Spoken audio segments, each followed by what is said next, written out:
What is going on, gents? It's RPM here, coming at you with another episode of Hockey Mask Time. Now, this article was sent to me by Beta Talk 357, and it's actually an update to one of his articles. Now, this article was updated on the 26th of August. Names released in Harrison murder-suicide in front of several children. A 35-year-old Harrison man shot and killed his wife while several children were inside the home and then killed himself, Clare County Sheriff John Wilson said Sunday. A caller told dispatchers that the female, who was 27, had already been shot, and the caller was working to get the children out of the home on Seedale Street in Hayes Township. Nicole Bartell and Frazier Bartell were going through a divorce, and the dispute before the shootings stemmed from their marital problems. Clare Under Sheriff Dwayne, I can't even say that, said late Monday. Inside the house, when the first shooting occurred, were their 2-year-old daughter, a 7-year-old son of Mr. Bartell from a previous relationship, a 15-year-old female niece, another 15-year-old female friend of the family, and a 1-year-old nephew. Homeowner and roommate Nicholas Burt and the victim's sister, Patricia Osorio, together removed the children from the home. The children were taken to safety, Wilson said. Units from the Clare County Sheriff's Office arrived on the scene and set up a perimeter. It is believed at the time that the male suspect was still in the residence, armed with some type of firearm. Because of the home's proximity to US 127, southbound traffic was shut down for a time while law enforcement attempted to contact the shooter. The North Michigan Mutual Aid Task Force Emergency Response Team was requested at the scene. Several attempts were made to contact the suspect that failed, Wilson said.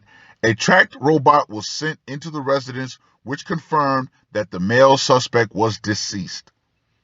Autopsies are pending, and investigators hope to know the results this week. Let me just go ahead and say, whoa! That good old thing called divorce. The destroyer of many a good man. The destroyer of many a nuclear family. And I will definitely say one of the favorite weapons of women. Isn't it ironic? Women always talk about men aren't trying to get married. Men aren't trying to get married. Men don't want marriage. And if you have the article that I recently did about women complaining that men aren't, quote unquote, economically attractive, you read the comments section, and from what I saw, at least 50% of those comments started talking about divorce. Yeah. Divorce, divorce, divorce. Whoo, boy, I tell you. It's a thing that can send a lot of men completely over the edge. Yeah. Well, let's go ahead and get into the scorecard, shall we? For style and audacity, I'm going to have to give this one a 9 because it wasn't his house per se. It says the homeowner was another person. So I got to give him a 9 on that one, just to be fair. Now, for method of execution, I'll give him a 7. Even though he did use a gun, he went to somebody else's house to do the deed. Now for psychological impact.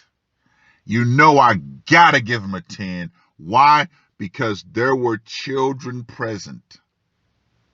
So yeah, Mr. Bartell gets a score of 26. But what can we say? We keep saying this. Ladies, you do everything you can in a divorce to absolutely destroy your husband. If you don't want to be with the man, just say, look, we can't be together anymore.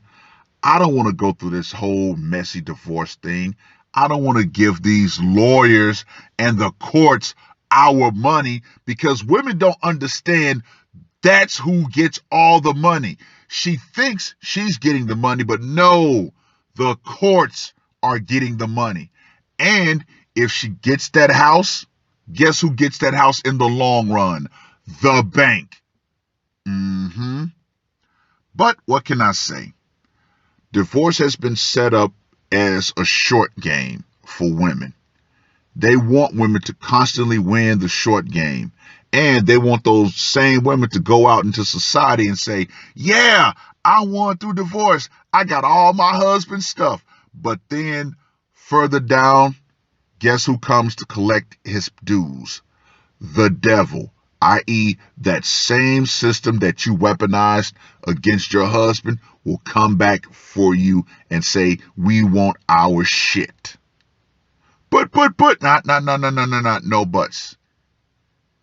We got you to transfer the wealth, so now we're going to take it from you.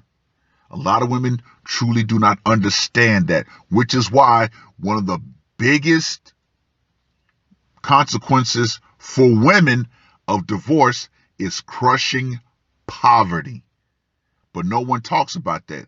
Why? Because usually when that happens, these women are old cat ladies, and no one's really going to concern themselves with it. But anyway, yeah, ladies, if you're going to divorce, just go amicably. This whole notion that you're entitled to half of his shit, that is bullshit. And men, we have to put a stop to this. Well, you know what? Men actually are putting a stop to this. Why? Because they're not getting married in the first place. So yeah, ladies, talk about killing your golden goose. Oh yeah. Oh well. Read the article. Let me know what you guys think. And remember, ladies, when the power goes out, feminism and that corrupt family court that you so love to weaponize against men is going to go out right along with it. That's all I got to say for this one. RPM, I am out. Murder on my mind, yeah. Losing all my hope, yeah. I'ma do the crime, yeah. Fuck the red or blue, I'ma take the black pill, yeah. Fuck the red or blue, I'ma take the black pill.